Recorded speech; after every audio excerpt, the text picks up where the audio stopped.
Welcome and thank you for joining Performance Excellence today as we explore the importance of critical thinking. My name is Lauren Dybel and I am the Assistant Director of Performance Excellence, a company that delivers solutions for achieving maximum individual and organizational performance. Today we will be thinking through critical thinking as it pertains to today's ever-changing work environment. Before we begin, we would like to acknowledge Pearson and Pearson's Consulting Chief Scientist, Judy Chartrand. They have been identified as one of the leaders in critical thinking and have developed much of the material within this presentation, including the Watson-Glaser Critical Thinking Appraisal. Today we will explore what is critical thinking, why it is important in the world of work, signs of skilled versus unskilled critical thinking ability, and tools and resources to measure and develop critical thinking skills. Let's begin by briefly examining the different layers of an individual. The most observable component of an individual is their behaviors and actions, hence the reason it lies on the outside of the circle. Moving inward, we can see competencies or abilities, then an individual's experiences. And as we continue moving deeper to the core, we see the soft skills emerge, an individual's value set, their level of intelligence, and finally at the core is emotional intelligence. Now all of these components have their place in the workplace. Today we are going to focus on critical thinking skills, which could be considered a component of the intelligence ring. However, as we talk about critical thinking today, it is important to keep in mind that intelligence alone does not guarantee good critical thinking ability. An individual can have an IQ that is off the charts, yet still struggle with applying that knowledge into good critical thinking.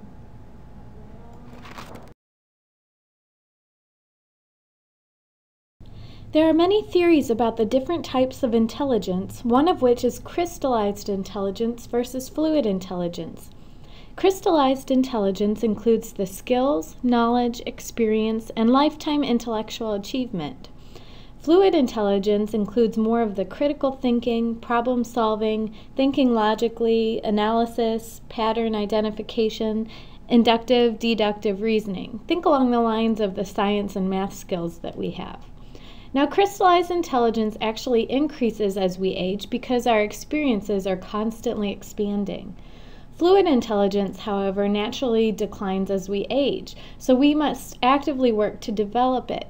And that's where critical thinking is really important because it's a skill that belongs to the fluid intelligence group, and there are actually exercises you can do to increase your skills in this area. Today, as we talk about critical thinking, we are talking about a higher order of thinking that includes questioning assumptions by evaluating arguments in order to draw sound conclusions. Commenting on the importance of critical thinking skills in today's work environment is Ed Riley, the President and CEO of the American Management Association. He says that when you consider the challenges that businesses face today, competition, technology, the speed of change, it has simply made business more complicated. This has reduced layers of bureaucracy and passed responsibility further down the organization. We now expect the people at those levels to act with a sense of understanding, agility, and critical thinking. As noted in the article Critical Thinking Means Business, Learn to Apply and Develop the New #1 Workplace Skill, one of the most well-established research findings in industrial psychology is that cognitive ability is directly related to performance in all jobs. You can see here at Level 1 is self-awareness, which lists critical thinking as a crucial component of the foundation. Next, we have Level 2, exercising good judgment and understanding the business. In this level are subcategories of critical thinking, such as problem solving and decision making, but we also have a need for business acumen and customer focus. Level 3, the highest level, includes successful creation of the new and different. Individuals at this level are required to deal with ambiguity, which includes actively taking different perspectives when dealing with problems. Independent research has found that the higher up the ladder a position is, the more essential critical thinking becomes. Since the modern-day work environment often requires employees at all job levels to make timely and competent decisions with increased independence and limited direction, critical thinking skills are a crucial factor for success. When approaching critical thinking in the world of work, we recommend using the newer Watson-Glaser 2 critical thinking appraisal to objectively identify areas of strength and areas to target for development. The Watson-Glaser 2 corresponds with the RED model for developing critical thinking, which stands for the following: recognize assumptions, evaluate arguments, and draw conclusions. Let's define these three dimensions a little more in depth. Take a moment and read this brief description of someone who exhibits skill in the various RED components of critical thinking.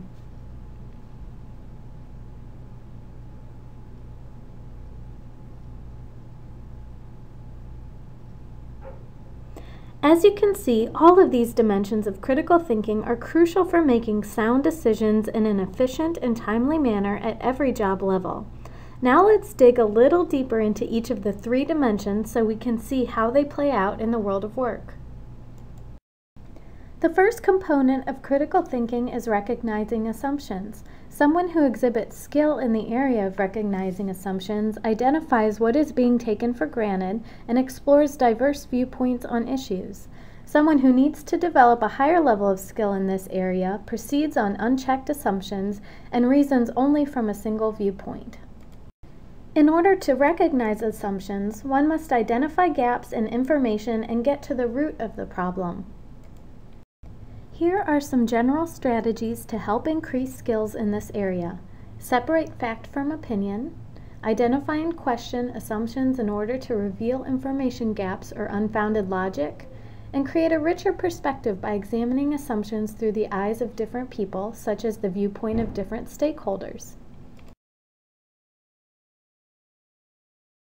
To continue developing your skills in the area of recognizing assumptions, you can ask yourself these questions.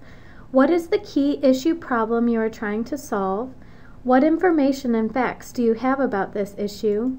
What are your ideas and assumptions that support your strategy or plan? Is there solid evidence to support those assumptions, and what might be some gaps in your reasoning? Who are the key stakeholders? What other ideas should be explored? And what else do you need to know?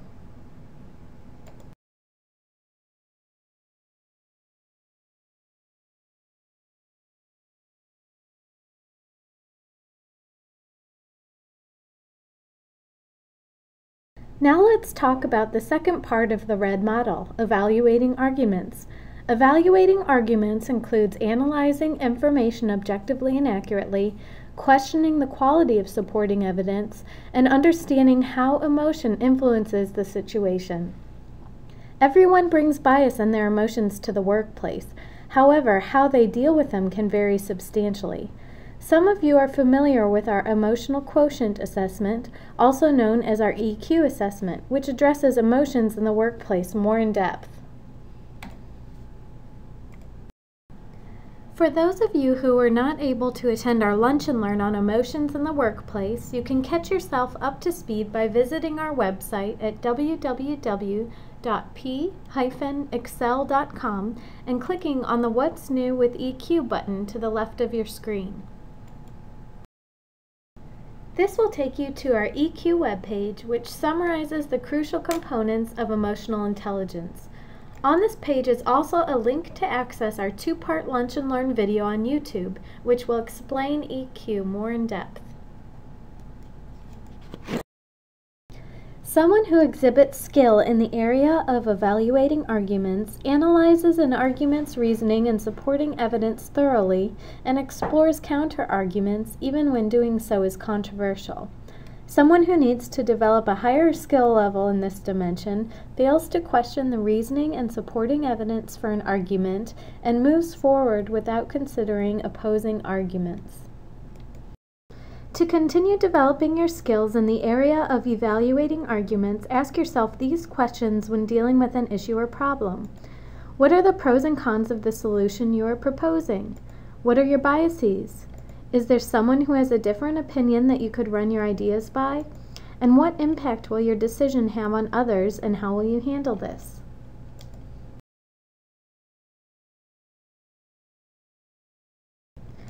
What will be the financial impact of your decision? Who would disagree with your proposed solution, and what is the rationale that supports their viewpoint? And what key points or perspectives do you need to keep in mind as you evaluate the options? Now let's talk about the third component of the RED model, drawing conclusions. Drawing conclusions consists of arriving at conclusions that logically follow from the available evidence. Someone who exhibits skill in the area of drawing conclusions brings diverse information together to come to an appropriate and reasonable conclusion. They change a position when the evidence warrants doing so. Someone who needs to develop a higher level of skill in this dimension comes to a conclusion based on limited or biased information. They also stick to a position in spite of compelling evidence supporting a different conclusion. Let's look at some of the questions that are helpful to ask yourself when drawing conclusions. After evaluating all of the facts, what is the best possible conclusion? What specific evidence is driving your conclusion? Is there new evidence that would impact your decision? And what does your common sense and experience tell you to do? What is the timeline for making a decision, such as would your decision be different in a month? What opportunities does your conclusion provide? And what risks are associated with your conclusion? When there is a lack of strong critical thinking skills in the workplace, particularly with the decision makers, the entire organization can suffer. For example, in 2007, Circuit City fired thousands of employees who were being paid an above-average salary for their position. The retailer assumed that firing these employees would help the company remain competitive with Best Buy. Unfortunately, many customers boycotted the store because of its shabby treatment of employees. Sales plummeted and the company closed its doors in 2009. The Circuit City decision makers assumed that firing employees being paid an above-average salary for their position would help the company remain competitive with Best Buy. Had they identified the root of their problem and taken into consideration other contributing factors, perhaps they could have remained competitive with Best Buy without causing such a negative impact on their employees and customers. Perhaps their downfall could have been averted if they had taken the time to address critical thinking in the workplace. Now let's look at an example of strong critical thinking skills being exhibited in the workplace, particularly with the decision makers. In December of 2010, the much-anticipated Chevy Volt hit the streets of America. The Volt was one of 2 electric vehicles to come to market in December. The other was the Nissan Leaf. After years of consumer and technical research, Chevy's decision to release a range-extended vehicle instead of an all-electric vehicle paid off. By addressing consumer concern about driving range and offering a gasoline engine backup, Chevy was able to outsell the Nissan Leaf by 17-1, despite the higher price tag. The decision makers in this situation checked their assumptions by conducting consumer and technical research to gauge the wants and needs of their customers. By drawing on their resources and evaluating their options, Chevy came up with a sound conclusion that resulted in excellent sales for the company. Now that you have a thorough understanding of what critical thinking is, why it is important in the world of work, and signs of skilled versus unskilled critical thinking ability, let's explore some tools and resources Performance Excellence provides as a means to measure and develop critical thinking skills. As we mentioned before, the Watson-Glaser Critical Thinking Appraisal is the most widely used critical thinking assessment in businesses today. This assessment comes in 3 report versions: the Profile Report, Interview Report, and Development Report. Performance Excellence also provides Critical Thinking University online classes, which will be available in 2012, and Watson-Glaser assessment training. After we review each of these products and services more in depth, our contact information will be provided so that you can request additional information and pricing if interested.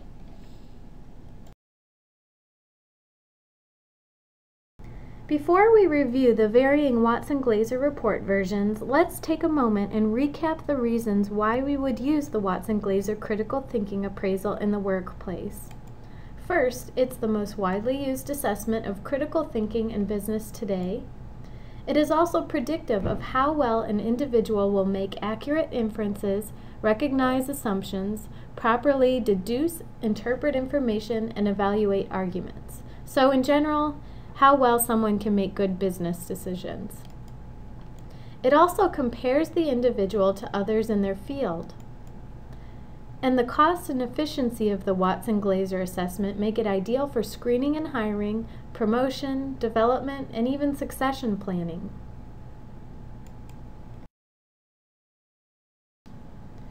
Here is an example of the Watson-Glaser profile report. This one-page report shows you the individual's critical thinking skill level at a glance. First, we have an image of where the individual falls on the continuum in relation to others in their norm group. This candidate is in the 64th percentile when compared to other managers. Next, we have the individual's raw score. This candidate obtained a raw score of 32 out of a possible 40 points. Here we have the individual's subscale performance, which is a breakdown of the candidate's overall score. We can see that this individual displays excellent skill in recognizing assumptions. They scored 12 out of 12 correct in this area. However, their ability to evaluate arguments and draw conclusions are average when compared to other managers. While these scores are not poor, they do tell us that to be most successful, this individual can actively work to develop these areas. This section is also helpful for identifying what we call outliers. For example, an individual may fall in a low percentage overall, but obtained high scores in the areas of recognizing assumptions and drawing conclusions. If they scored 0 correct out of 12 on evaluating arguments, they could have misunderstood that portion of the assessment, or perhaps they are simply very weak in the area of evaluating arguments. So you can see if they have a lower score in one dimension, it could offset the overall percentage. Finally, we have a detailed interpretation of the 3 subscales. This section provides verbiage that briefly explains the individual subscale scores. The profile report is helpful for benchmarking a job, screening candidates for hire, and identifying strong critical thinkers within your organization for organizational development and for succession planning purposes.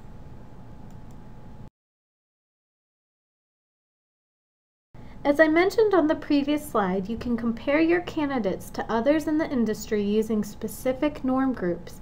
Here is a list of the norm group options available for the Watson-Glaser critical thinking appraisal. This is a sample of the Recognizing Assumptions portion from the Watson-Glaser interview report. At the top is a definition of recognizing assumptions. Next, we have a suggestion of behaviors to look for both in the candidate's interview and in the candidate's work history. This portion provides behavioral interviewing questions in the areas of situations, behaviors, and results. Each category has a space for you to write notes, as well as a scoring tool to objectively calculate the candidate's interview responses. The final portion of the interview report provides boxes for you to tally the subcategories, as well as the overall raw score and percentage. As you compare your final candidates, this scoring system makes it easy to identify the strongest candidates at a glance and keeps the process as objective as possible. In addition, this objective process ensures your compliance with EEOC standards. And obviously, the interview report is most effective for the hiring and interviewing process. Lastly, we have the development report version of the Watson-Glaser critical thinking appraisal. At the top is a definition of the category. Next, we have a checkbox showing where the individual's score falls. Thirdly, the individual score is interpreted so that they have a better understanding of their strengths and weaknesses in this area of critical thinking. And lastly, there is a portion for them to reflect on times where they exhibited behaviors indicated in their levels of development in this area. This report is useful as part of the hiring process, specifically in the area of onboarding the employee. It can also be used to develop the critical thinking skills of current employees or for building teams with strong and/or balanced critical thinking skills.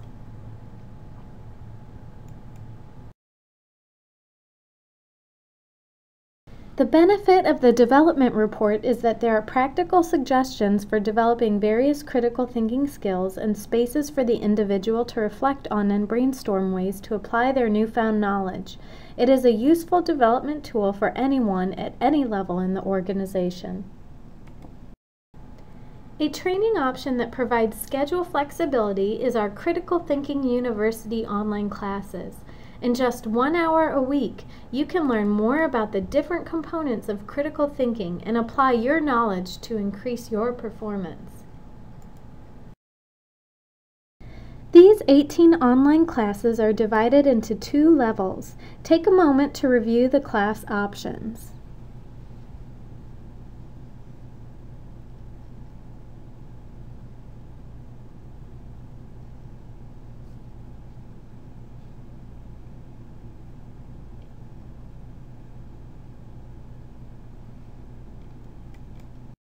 And let's not forget that Performance Excellence has consultants that are available to train you and/or your employees how to use the Watson-Glaser Critical Thinking Appraisal. We are happy to assist in the development of your organization, your employees, and of course yourself. Thank you for joining Performance Excellence today as we discuss thinking through critical thinking. We hope you found this information helpful for taking your organization or yourself to the next level. Please feel free to contact me anytime at 314-615-1288 or visit us on the web at www.p-excel.com. Make it a great day.